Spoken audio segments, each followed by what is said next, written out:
Computer.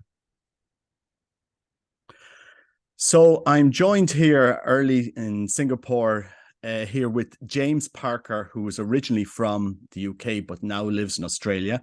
And I made contact with him because of a very interesting documentary with a lot of connections to Derry that is coming out on the 18th of December called The Road to the Triumph. And I think as we journey on the release of that documentary, which is pivotal for Ireland in many ways, I just thought I'd reach out to James and we can expand out a conversation with him on his journey. And so, James, if you want to introduce yourself and just give us a brief overview of your life, and then we can tease out some questions. Fantastic. Well, first of all, thank you very much for having me on the program here today with you, Robert. As you said, my name is James Parker. I originate from the UK, but I'm presently living down under. And I can assure you we get a lot more sunshine than Ireland or England or anywhere in Europe would ever get. I think we're just over 300 days a year of sunshine. So it becomes very, very difficult when people say, are you ever coming home? I'm like, I don't think I am. But back to my own story is it's a real mixture of things, really. I mean, if somebody said to me, introduce yourself, like everybody else, I'd say, look, I'm just a broken man on his journey through life, really, towards eternity. And I'm pleased at least that I realize eternity exists. What I'm probably best known for today is the stuff that I was most frightened of as a child, the stuff that I couldn't talk about to anybody, the stuff that actually took me right to the edge and nearly made me take my life. Basically, at the age of 14, I contacted a UK helpline, a lesbian and gay helpline, and within 2 minutes of a conversation on the phone, I said, look, I find my own sex really I'm sexually attracted to my own sex. And they said to me, you are gay, embrace it. This is the only way you'll be happy. Now, in some way, that phone call, because I was so depressed and because I wasn't facing the depth of my reality in relationship with others, that's really important, in relationship with others, is I was feeling more and more isolated, alone, and therefore deathly. So, of course, no wonder I got suicidal ideation. So I began to take on board this, in a sense, this earthly identity of G-A-Y, which incidentally was a code word meaning I'm as good as you. Many people don't realize that. They think it just means happy, but it was a code word many years ago. Anyway, what happened, I embraced this lifestyle. I began to drink. At the age of really 15, I just found my way towards alcohol whenever I could. And by 16, 17, I was actually alcohol dependent. So I ended up coming out to a number of people in my high school, my good old Catholic Jesuit high school. Even though I was a Protestant at the time. And then I was the first guy to come out at university and I came out to my family. Everybody was incredibly accepting. And I threw myself into gay rights activism. I recalled the pain of my teenage years, the pain and the struggle around, understanding this sexual attraction. I was trying to work out my sexual identity. I felt I couldn't go to the church. I felt I couldn't go to my family early on. I didn't really feel that I could go to my school. So the helpline was there. And I am thankful for that helpline. But at the age of 18, 19, 20, there I was throwing myself into gay activism as much as one could at that time while in London.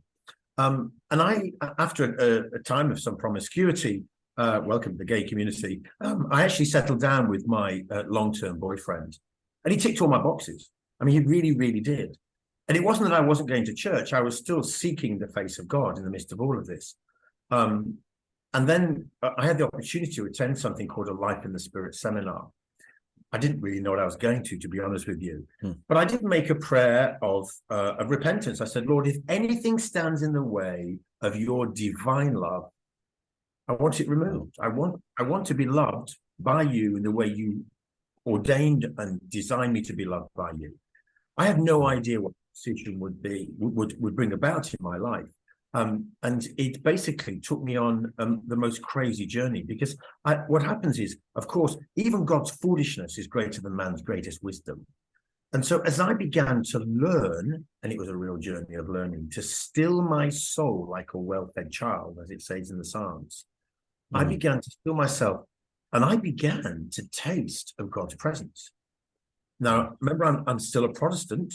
at hanging around the Catholics. And there I found myself before the Blessed Sacrament. And I couldn't understand why this time sat before this gold thing with some bread in the middle, that's what I thought, was different to my other time of being quiet. And of course, there I was, sat before the body, blood, soul, and divinity of Jesus Christ. And so I was, if you like, put it in an Aussie term, I was sunbathing. Yeah. And I was, as I get vitamin or vitamin D, we call it in Australia. If we get vitamin D from sitting in the sun and it's good for us, so being sat before the Blessed Sacrament, Jesus' presence was beginning to affect my life, and he was literally luring me into himself. This wasn't some form of weird grooming. This was divine grooming and everything I was created for. The long and the short of it is this. I quit my long-term gay relationship. I did have a fellowship of beautiful believers who were the same age as myself, so that my peers, who were able to take me under their wing. And they weren't concerned with my sexuality, even though I was more camp than Christmas. I was incredibly effeminate. But what they did is they kept recognizing that they too were broken, or they too were sinners, if you like me, and they needed a savior. So they just kept encouraging me in prayer. They were encouraging me in my journey towards the Lord. They'd say, we're going to go and do some adoration. We're going to pray the rosary. We're going to worship. We're going to do these things. Come with us. Come and see. So I walked that journey with them. Now, what was incredible is then what happened is it became clear to me that I was very unbounded. I would be, flirting, and I'd be all over the place in relationships. And so aside from getting good prayer, I did actually begin to go and get some ministry, some therapeutic work and some therapeutic help. The stuff that they're trying to ban today across the world. Yeah. And what happened, this revealed all sorts of different issues that were underlain there in my past. I've been sexually abused between the ages of 8 and 11. I've been introduced to pornography at the age of 8, and I had a porn addiction, a very, very serious porn addiction. And yet the stuff I could access at 8 was nothing like 8-year-olds can access today. That's why I'm profoundly concerned about the overt sexualization of our young people. But also underlying that is what happens is I've been at an all-boys school, and I've been given all the female roles in drama, even from the age of about 6 or 7. So I'd begun to identify in accordance with the feminine. Earlier than that, on one occasion, as a 3-year-old, so I was sort of still around at playgroup, whatever you might call it, the 3-year-olds in Ireland, elsewhere, is I've got a twin sister. And on one occasion, I was dressed inadvertently in a pair of her knickers one day, some pink frilly knickers that she was wearing, that she got. She wasn't wearing them at the time. I was wearing them. And at some point, the boys and the other girls discovered I was wearing these knickers, and it shamed me. Wow. I use that word shame very deliberately, because what happens is I began to understand that my gay identity and practice and my fight for gay rights was nothing to do with sexuality and gay rights. It was me grappling with layers and layers of shame from my past. And that's what we see in Adam and Eve. Adam and Eve fought with their shame. That's what, in a sense, pushed them out of the Garden of Eden. So nothing's changed. We're all the same. And we don't talk about shame. And the church doesn't talk about shame because it makes you feel ashamed. We even put a lovely loincloth on Jesus. We don't want him to look too bloody because, that might offend some people. But actually what happens, I realized Jesus was there with me at every moment throughout my sexual abuse between the ages of 8 and 11. That he was there begging me to come home in the Eucharist. But he needed me to absolutely surrender my everything to him, for me to be able to come back to order in that which was chaotic in my life. My voice dropped, my walk changed. And what happened is I began to realize that men were a mystery to me. I was looking at men like a mystery, so I put them on this pedestal and was worshiping them. But the more I was able in God's presence and with healthy other people to demystify the masculine, which is what I did or ended up doing, is then, because we're created by mystery for mystery, is I began to notice the feminine. And I was really shocked at this in such a way that then I couldn't not date women. And then that ended up bringing me to a point where I did get married and I became a dad. I've got a teenager today. And it's everything that I was told you could never be, you could never have, or it just would be impossible. And I'm just saying, well, with God, everything is possible. Mm-hmm. This is a message for the church. This is a message for our society. Today, I walk alongside many, many men and women whom I love dearly, who identify as gay or lesbian, and some of them are wanting to transition, some of them are detransitioning, some of them are in the midst of they're saying they're quite happy being transgender. And I walk alongside all of them. And as somebody just kept pointing me to Jesus, I just keep pointing them towards Jesus. But in nearly every single case, there is some form of issue or other, as there are in so-called heterosexual people. There's always issues that we've all got to deal with, and particularly around this issue of sexuality. And that's why I'm passionate about helping people to really look sexuality, gender, identity, purity, to look these things in the eye, because Jesus has already taken every one of our journeys to the cross, and he's waiting literally to pour out upon us all that needs to take place so that our joy can be complete, so that we can live life to the full. So in a nutshell, that's a bit of my own journey and some of what's been happening to me the last 20, 30 years. Yeah.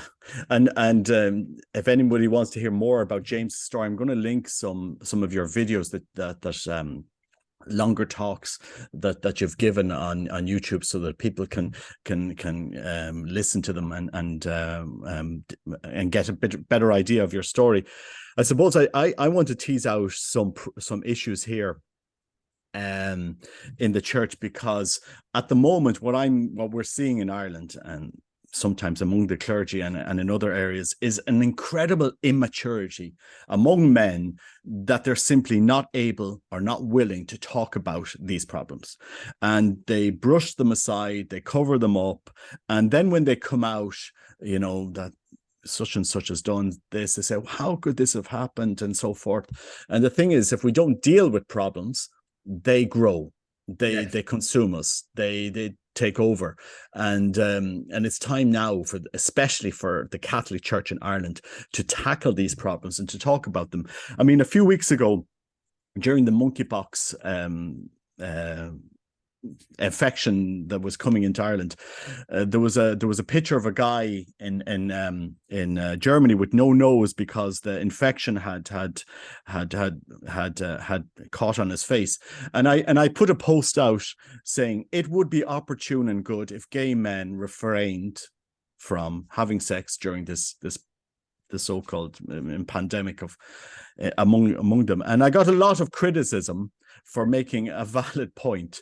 I was, called anti-LGBT and anti this and anti that and so forth. And I said, and then at the end of all of the discussion, I said, if I'm not allowed to voice an opinion on them, if they're completely exempt from any opinion, and any opinion they don't like has to be silenced, then we've lost the plot here. Because if a guy is abusing a woman or sleeping with her or something like that, I can call it out and nobody will say anything to me. It's fine. Do you know what I mean?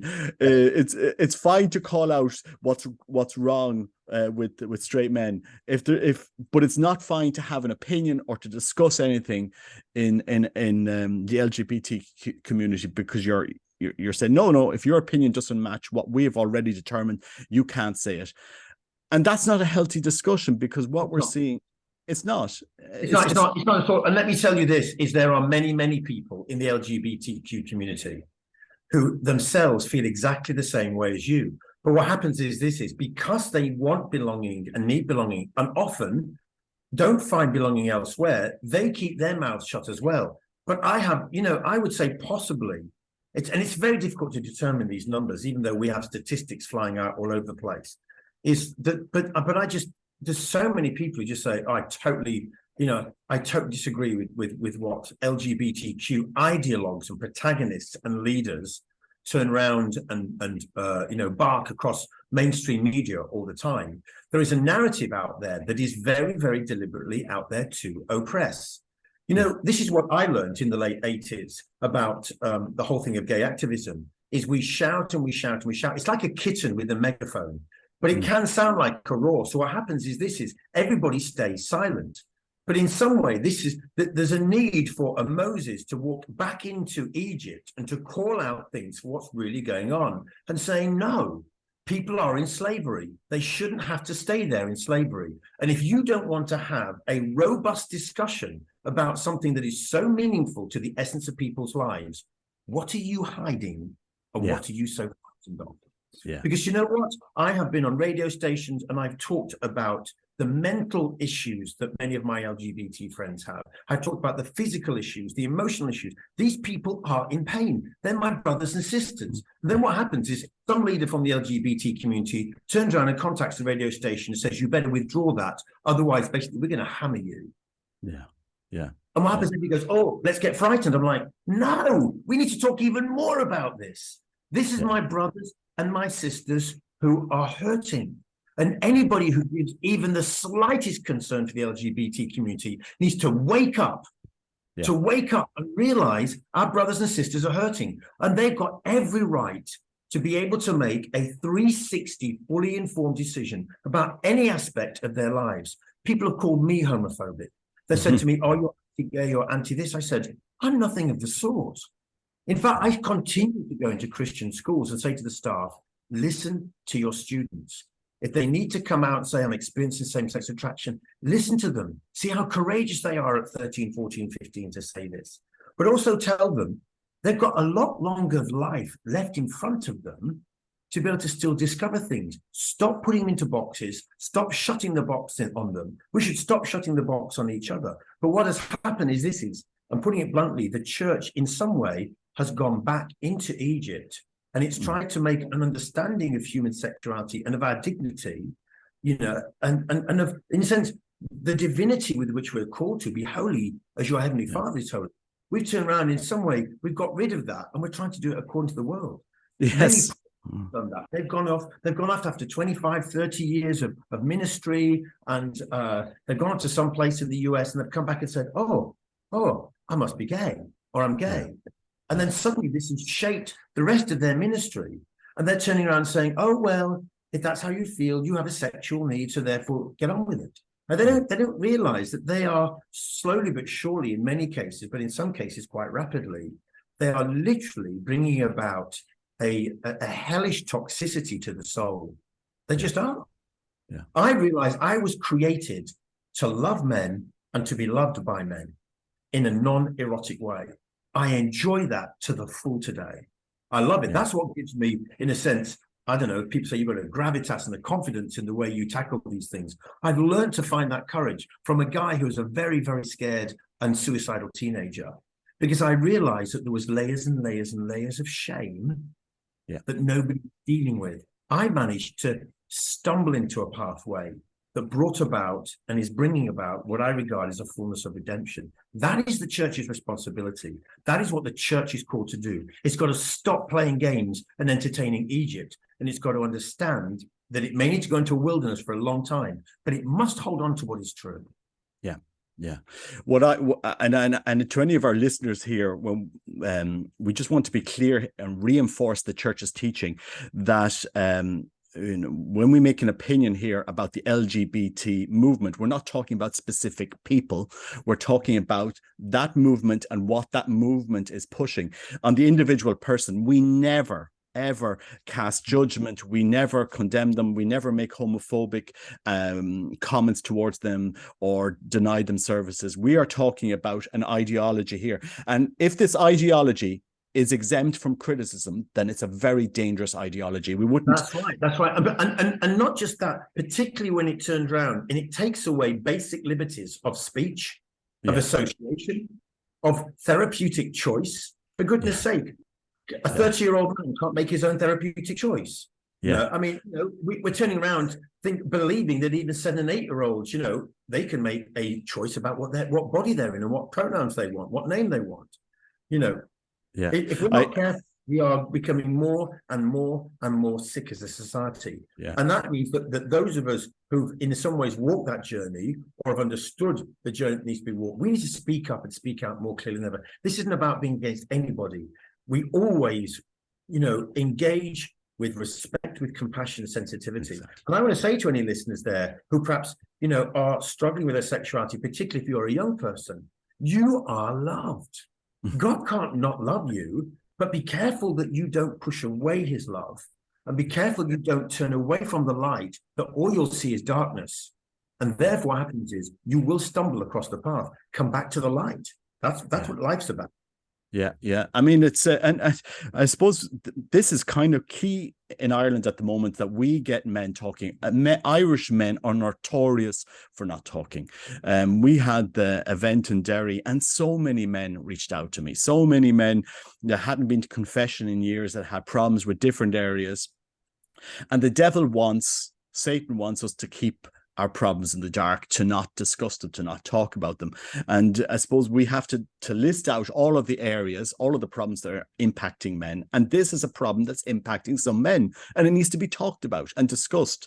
I mean, it's crazy with the LGBT movement that we will rush a teenager off to get transgender treatment and have their body changed. And yet a 30-year-old man who decides in his own will that he wants to follow a different path, we ban the opportunity for him to have that's right. And you know, I mean, and what people need to understand is this: is the LGBT community do not, or rather the ideologues, the protagonists, the leaders, they don't speak on behalf of everybody who experiences same-sex attraction and gender dysphoria. Because I go around speaking publicly on this topic, and I did so, you know, in Waterford, in Knock, and a couple of other places in Ireland a couple of years ago. And people were coming up to me at the end, and I'm still in touch with a number of different married men and other people who struggle with same-sex attraction to some degree or other, and others who question their own gender. These, in some cases, are married men, they've got children, and they are successfully married. And I mean they're successfully married. In some ways, they've got better marriages in some cases than some guys who regard themselves as heterosexual. And why is that? It's because they are actually having to be in touch with their heart. They are having to wrangle with the issues of shame. But they've got every right to be able to safeguard their marriage and safeguard their parenthood. So my point is there are many, many people outside of the LGBT community and ideology who experience same-sex attraction. They are our fellow citizens. These are our brothers and sisters, and they may not know whether they're brothers and sisters and might regard themselves as non-binary, but we respect them where they are, but we don't steal away their choice or demand that people should have a right that would actually turn around and remove everybody's right, particularly when therapy and prayer can be incredibly beneficial and can actually, and is proven to reduce suicides. And this is why we need to continue to keep having these discussions. Both sides are listened to. If it's a one-sided discussion, and I come back to this point again, what is the other side hiding, or what are they frightened of? And I believe if you've got even just one person saying, I've seen a bit of light, and you've only ever lived in darkness, those other people in the darkness are going to say, I wonder what light is like. So try to shut down people like me who say, actually, there's a lot of people who've gone from gay to a degree of sexual attraction towards the other sex, or have been gay in their identity, then said, this isn't working for me. I want to reject this label, and I want to reject the gay community. Even though I'm same-sex attracted, I decided I want to make the church my home, or, you know, something else my home. But what happens is and of course, it is difficult for the LGBT community, because when there's only 3-4% of the population identifying that way, it's not a very big basket to be able to choose a forever partner from. You know, there's not a lot of people to go around, and it's hard enough when you're heterosexual today to find somebody to settle down with. I can understand where people are coming from, but again, this boils down to human dignity, about what it is to truly have liberty. Because my concern is this: if the gay community is not careful, it is cutting off its nose to spite its face. It really is. Because if the whole transgender movement and ideology really begins to take over, as it is doing, then it's going to smash down all the altars that gay men have to everything masculine and male. And it's going to smash down those altars that the lesbians have created to everything that is kind of hyper female, etc. All those altars are coming down.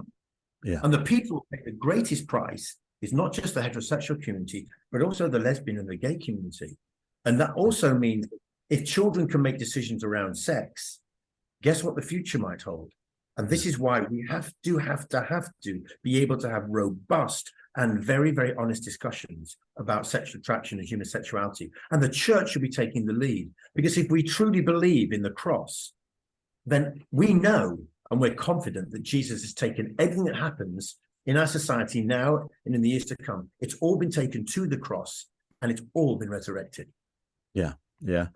Sadly, and this is no criticism to priests and bishops, but what in my study of what's happened in Ireland, you have a generation of priests that were so badly formed in this area. Personally, some of them personally weren't informed in this area. Then the pastoral formation that they were getting in the 70s, 80s, maybe early 90s, just didn't cut it, because, you know, the Irish mentality is we don't talk about that. We don't talk about that.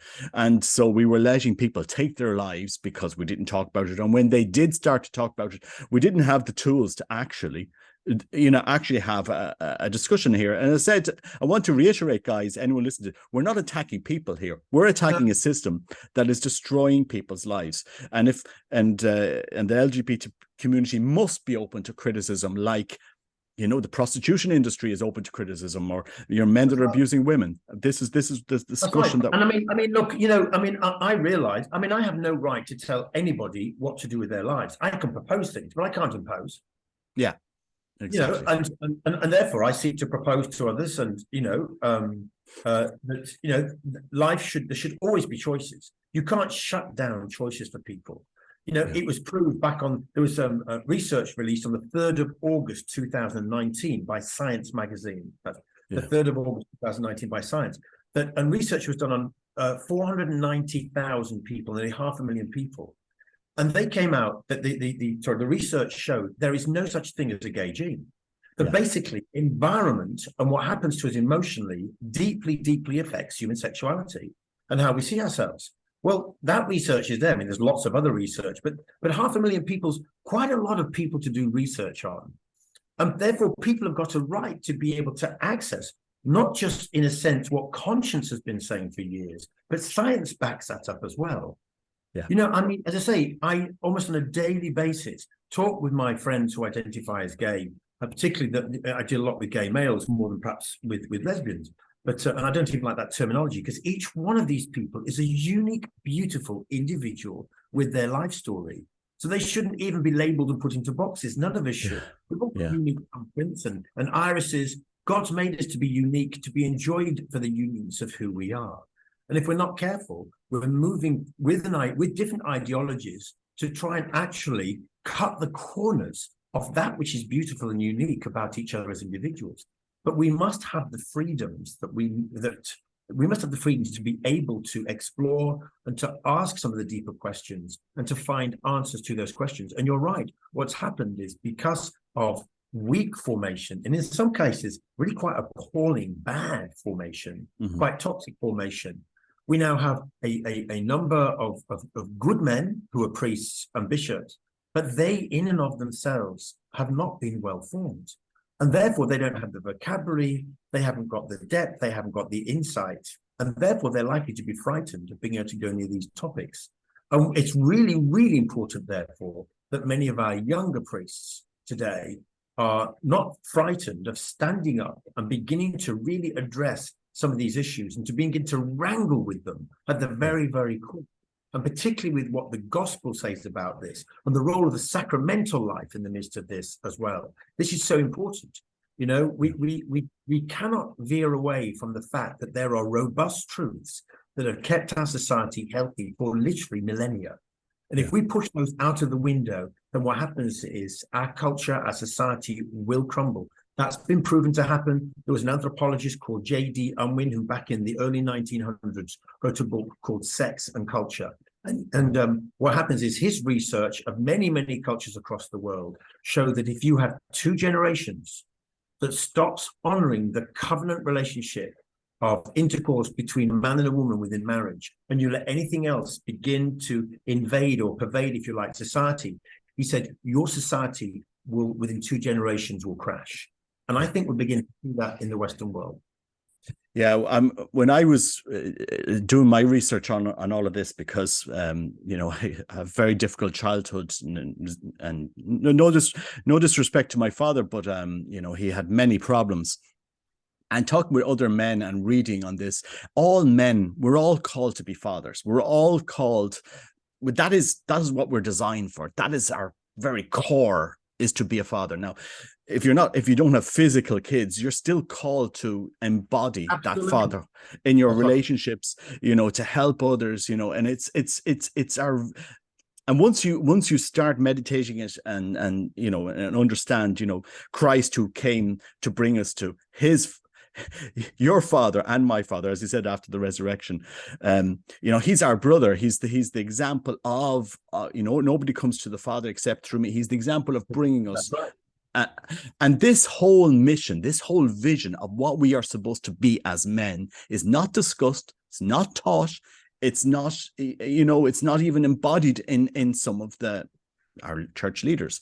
Right. It's, and if they timidly discuss this, the media. I mean, we had a bishop in Ireland, and I don't want to talk about him too much here, but we had a bishop in Ireland who came out because a priest questioned this agenda, and the bishop came out and slapped down the priest. So I said, hold on a second, but there is a problem. There is a problem there that the priest is addressing. We're not allowed to talk about it.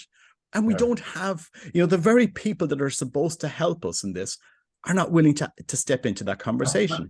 That's right. And I mean, look, I've worked in and out of the church for many years. And I mean the church in its broadest sense, not just the Catholic Church, but the evangelical church, the Protestant church, the independent churches.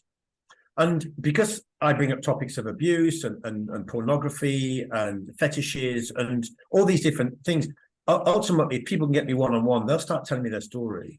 Yeah. And of course, the ones that really want to tell their stories are those in leadership within the church. So it's a priest or a minister or a pastor, whoever it might be. And I don't care what their sexuality or sexual attraction is. In some way, they're nearly all struggling. Yes. Nearly, or not all of them, but nearly all are. So I've got one priest who is same-sex attracted. He's never told anybody, and he's really in quite a lot of pain around it. Yeah. And he buys just relief having a cup of tea, telling me about his story. It's beautiful. It's wonderful. I'm encouraging him. Then I've got another priest who might actually be, struggling with the fact that he's practicing homosexually and he's fearful of getting caught out, the rest of it. And he's realizing this isn't really where his life's at and isn't meeting his needs, but he hasn't got somebody to talk to. Yeah. And he hasn't got a framework in which to talk about it. Yeah. And this isn't our priests. This, in some cases, this can be seminarians. But in other cases, this is also this is what's happening in the laity. This is what's happening in all of our lives. And we need to wake up as a humanity and realize that nothing is hidden from God. Nothing. Exactly. Yeah. And he turns around and he keeps saying to you, but I'm not going to leave you or abandon you. It's really interesting. When I went back and I began to address the real nub of what it was for me for years to be a victim, then a survivor of childhood sexual abuse. And certainly I'm now very much a thriver because of the pathway that I've been on to access great therapy and prayer. But what happened is somebody said, Jesus would have been with you in the abuse. And I remember thinking, are you mad? Why would Jesus want to be there? And I thought that Jesus was going to be there in this nice white gown with a couple of holes in his hands going, I was there. And what happens is, and I remember a moment in my own prayer, and I realized that there in the darkness of the room where I was hidden and locked away with this older man, week in, week out, there was this mess in the corner, and it was this blooded, wretched body. It was similar to the images we've seen of Jim Caviezel in Mel Gibson's The Passion, and that blooded, gross, just you could barely look at Jesus. And Jesus said, I took all of this on for you. And I would say this to any priest, any bishop, any layperson, any non-believer even, is listening to this. I want you to know that whatever you're most scared of, God isn't scared of it. Mm-hmm. In fact, he is the solution. His love has come to drive out that fear. And we do a disservice to ourselves and to our neighbor if we don't permit God the opportunity to be able to come in with his perfect love to drive out that fear. Let me tell you, as I say, interestingly, I don't think I've ever loved members of the gay community as much as I do today. I just love my brothers in the LGBTQ plus community, partly because I understand their journey, but I also see where their heart needs really, really are. Yeah. The other interesting thing is I've never been loved by men as intimately and felt as free to have this, non-erotic love with other guys as I feel today. It's phenomenal. My tank, for the most part, feels full. That's what I was looking for. And I'm just, as I say, was I fortuitous? Was it providence? Was it just, luck? Was it providence that I stumbled across this journey. And there are many, many, many of us stumbling across this journey today. And I just want to make a quick mention of one real interesting character that crossed the doorstep of my life about 3 years ago. And his name is Jem. And Jem had literally a few weeks prior to my meeting him, began his journey of detransition. Okay. Jem had lived as a woman for 19 years. And after 9 months after he began to transition, he had his genitalia removed. And therefore, he'd got a couple of kids, and he made his kids call him mum for 19 years. And then he found himself in a very small little church building, and he'd been a total lefty. In other words, he got no time for church, no time for discussion, one way or no way, really, in some way was his attitude.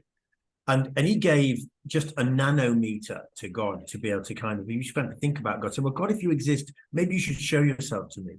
And he said that within 3 or 4 days, he began to be drawn to detransitioner movies or videos on YouTube. And he previously deliberately not looked at these. What began to happen is it began to pierce the shame bubble. And he began to touch on some of the layers of comorbidities of his own life and of his own past. And some of the breakdown or the failure to really deeply connect in his parental relationships and with his brothers and sisters, some of those primary core relationships in his life. What happened is this. So when I met him 3 months after he began this detransition journey, I didn't know whether this was a bloke or a woman, really. It was very hard to tell. But 3 years down the line, I meet him now, and his kids have married actually and had children themselves. So he's become a grandfather. He spent 19 years being mother, and now he's become a grandfather. But he has no male genitalia, clearly.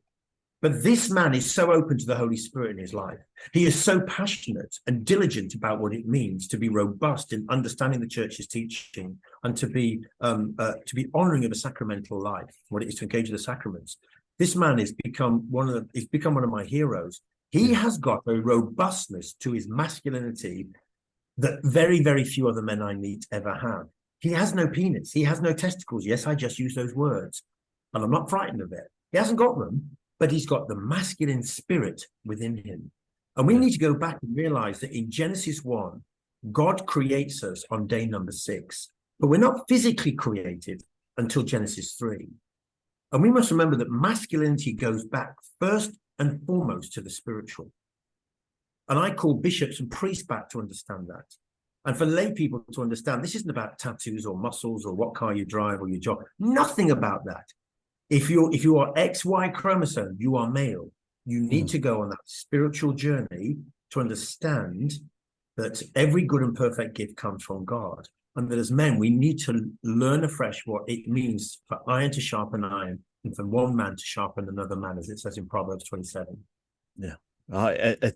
It's critical in the church that we have this discussion, and because we'll never heal. We'll never move forward. We'll never move forward. I mean, the Irish church, and I'm speaking to the Irish, is stunted spiritually because we're not able to talk about a spiritual path. We're not able to talk about a spiritual, what it is to, as a man, to journey towards God. What are the obstacles you will face?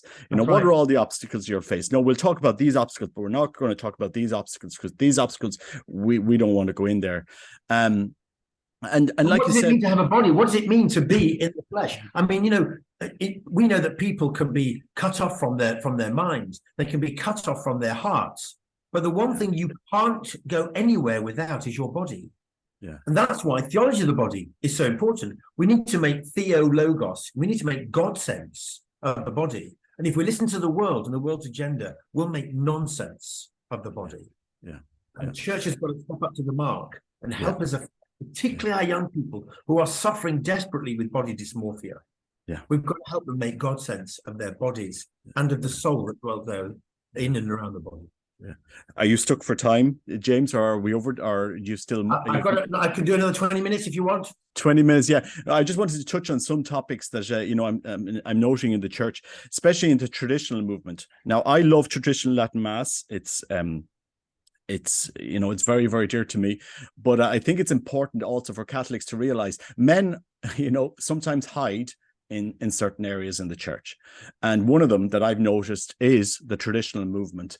And I'm sorry to say this, but our formation, the formation to be a priest, cannot be stuck in the formation of 50 years ago. We need, as a church, and the traditional movement needs to embrace this. And I say this specifically to the Society of St. Pius X.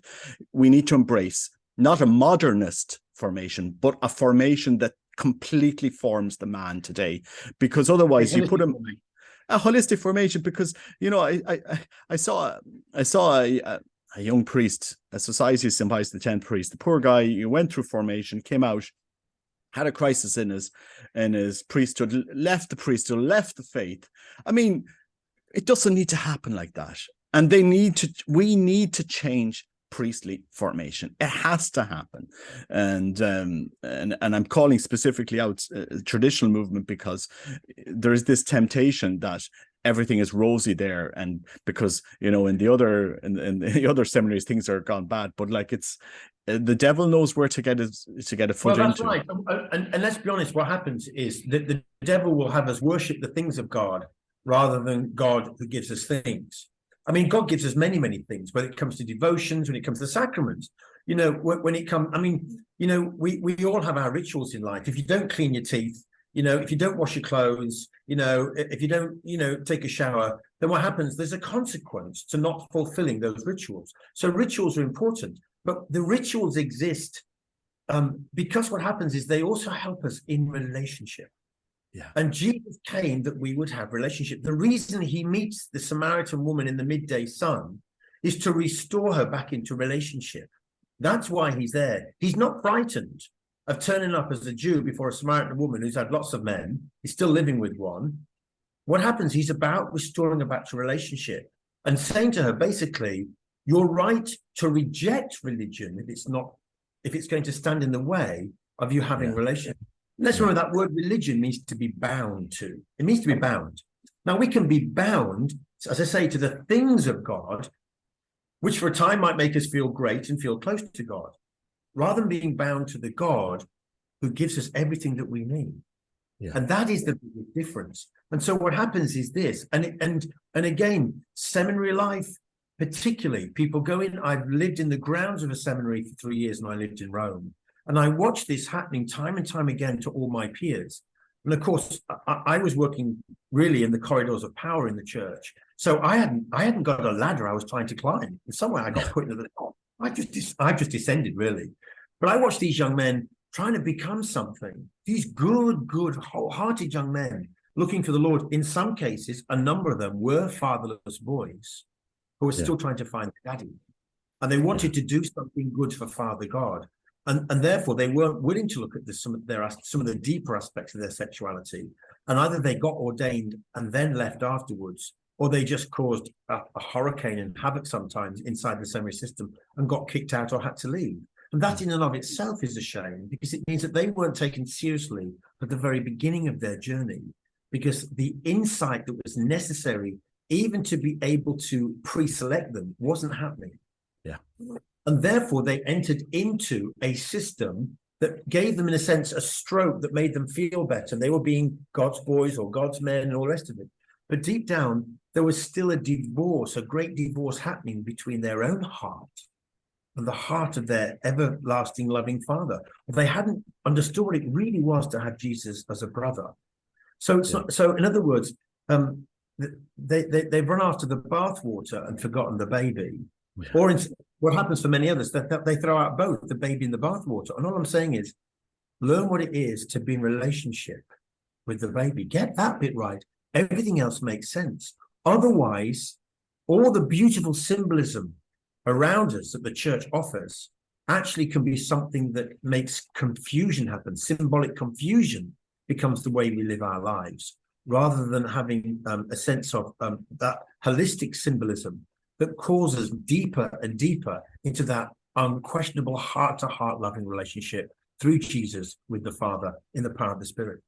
Yeah, I was dealing recently, thrust into the middle of something where And not to get into too much details, but a superior in a particular community, he had his own problems and his own problems in life, and he was trying to help other ones in a well-meaning way, but doing it on his own, and causing confusion sometimes, and not being able to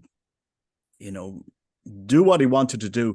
And I think there's this great temptation in the church. Yes, priests have found themselves, they've recovered, but I would just ask in the church that the church works together as a team openly to help religious and priests, not to do this in isolation, because we're going to cause more harm, more hurt.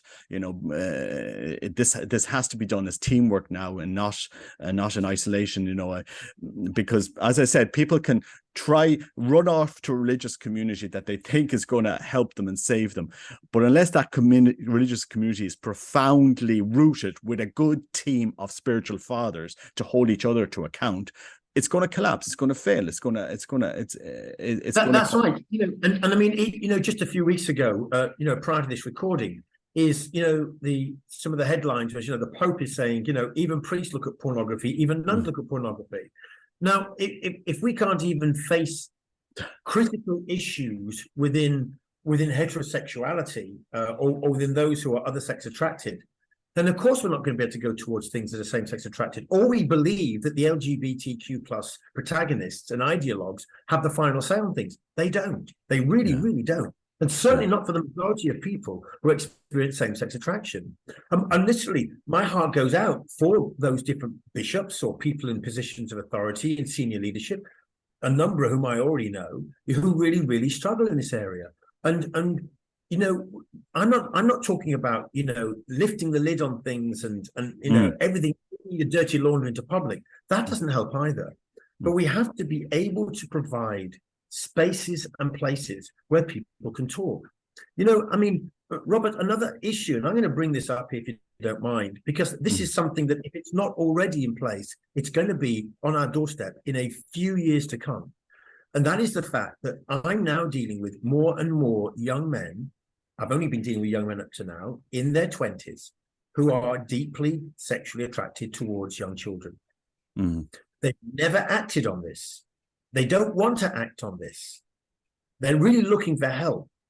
And what happens is if they commit a crime, then the help is there. But if they haven't committed a crime, nobody's helping them. But they don't want to commit a crime. But they realize that they were pornographied at a very young age, and they were often sexually abused at a very early age. We talk about this horrendous child pornography and with 2, 3, 4-year-olds and lots of images. Well, where are these 2, 3, 4-year-olds? They're becoming grown-ups now with issues so early in their life they can't remember them. But these issues are now beginning to manifest and rise up. And they're looking to the church, and they're looking to God, because in some ways they're beginning to deeply hate themselves.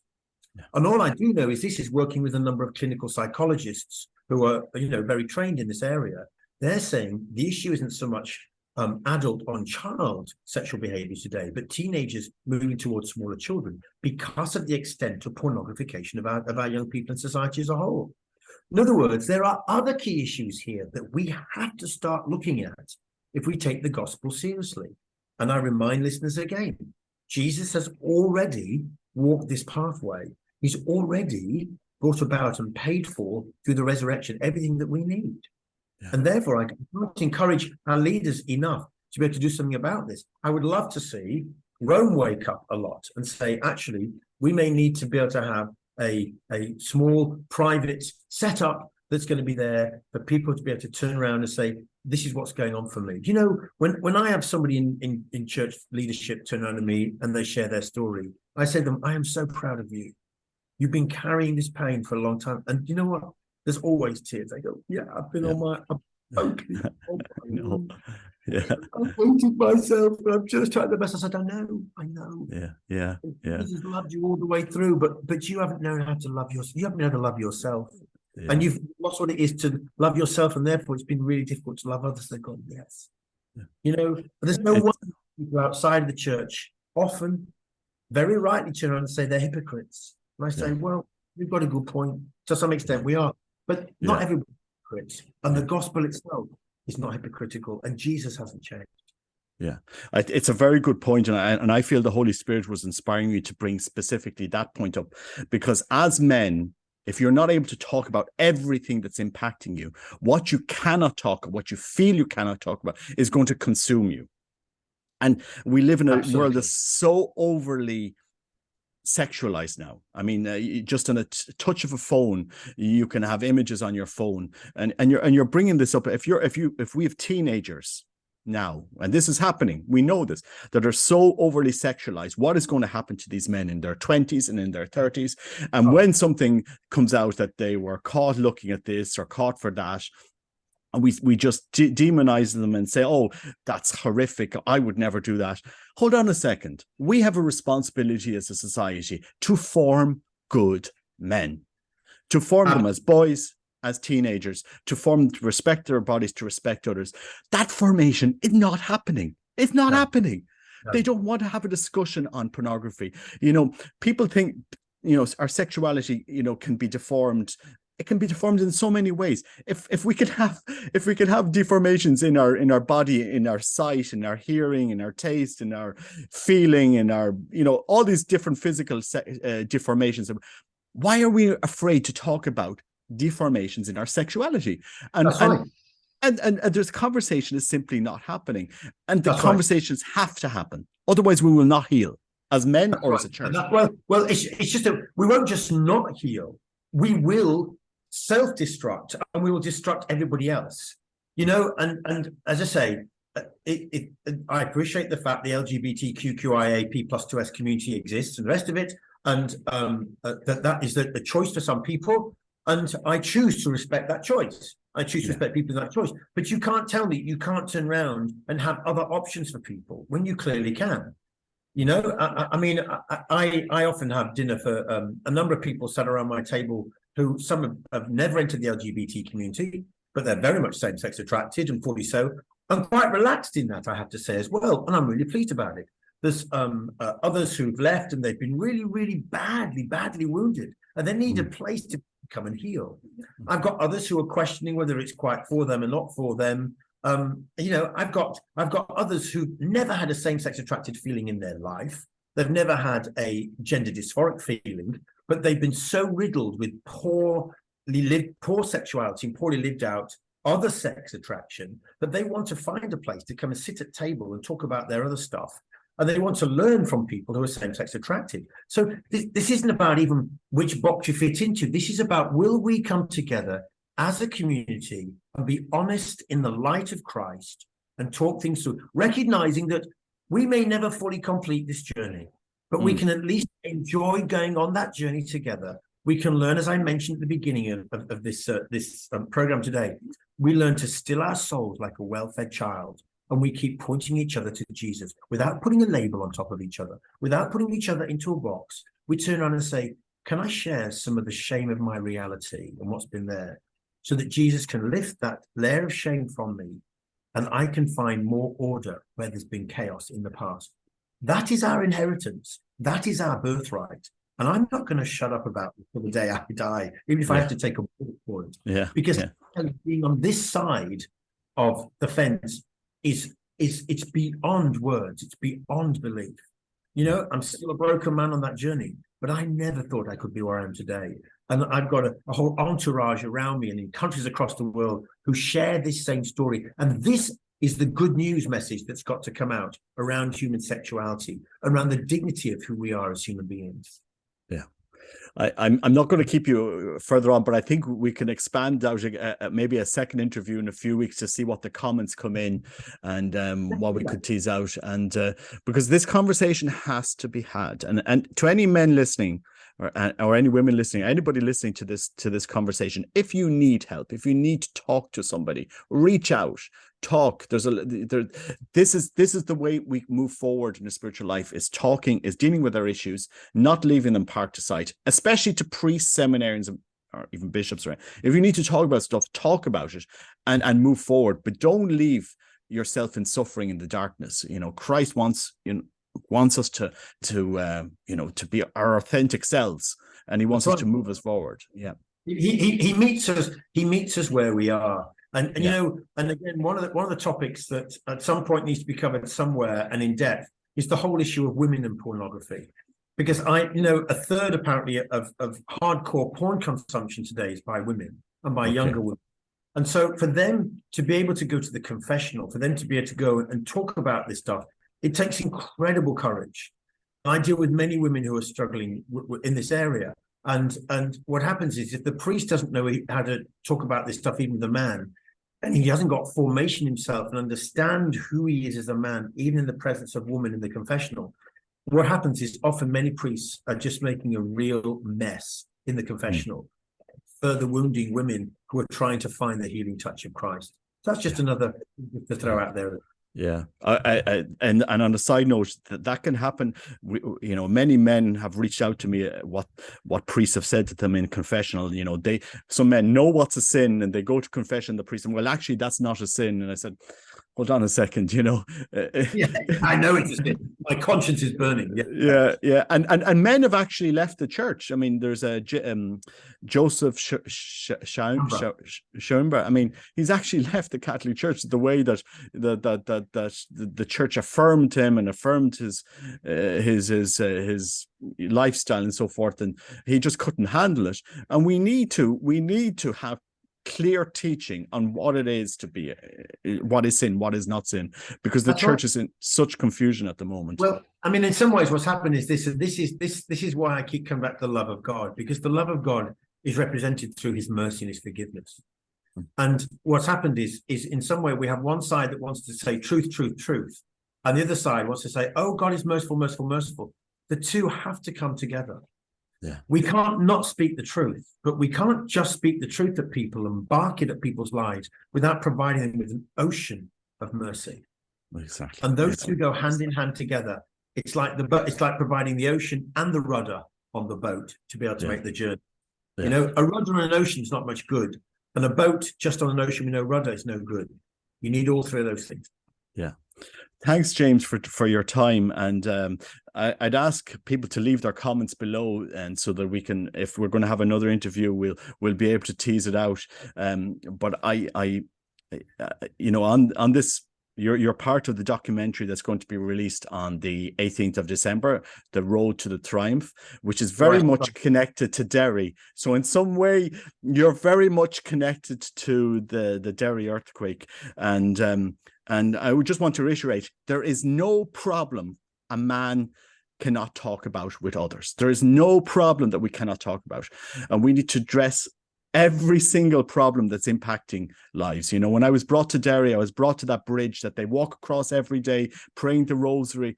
No man needs to live in darkness. No man needs to live light. We can address all of your problems and bring you on that road towards Christ. And James, you're very much part of Derry, and I'm sure you'll be back there soon. Well, I hope so. And I'll say that I am praying for Ireland. I love Ireland. There's something in the Irish spirit the whole world is kind of slightly jealous of, really. I think. Yeah, we're getting back and forth. We'll set the world alight. Please, God. Thanks, James. God bless you. Thank you, my friend. Thank you. Bye.